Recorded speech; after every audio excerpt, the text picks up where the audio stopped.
Vai birokrātija pati spēj sevi samazināt?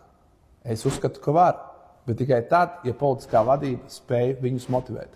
Šobrīd Latvijā tiek meklēts laimes lācis, kāds mistisks uzņēmējs, Ilona Maskveidīgs, kurš atnāks un samazinās Latvijā birokrātiju, tostarp Rīgā.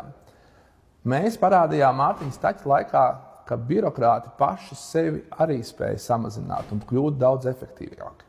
Tie departamenti, kas paši atnāca pie mēra, parādīja, kā var samazināt darbinieku skaitu, kļūt efektīvāki, tikai tie dabūja algas pieaugumu. Lielisks piemērs bija, kas notika ar vairākiem pašvaldības uzņēmumiem. Līdz šim Rīgā bija tāda mistiska uzņēmuma kā Rīgas pilsētas būvnieks, Rīgas pilsētas servis, Rīgas nami. Visus šos uzņēmumus apvienojot vienā un nosaucot to par Rīgas namiem, mēs tikām vaļā no vairākām padomēm, valdēm un tām funkcijām, ko visi šie uzņēmumi savstarpēji dublēja. Mēs piedāvājam iet vēl vienu soli uz priekšu. Mēs zinām, ka vairākas Rīgas iestādes sniedz tiešus pakalpojumus Rīgas iedzīvotājiem.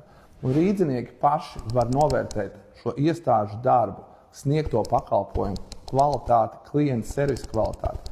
Tāpēc turpmāk tikai tie, kas saņems pozitīvu rīdzinieku pašu novērtējumu, saņems arī algas pieaugumus.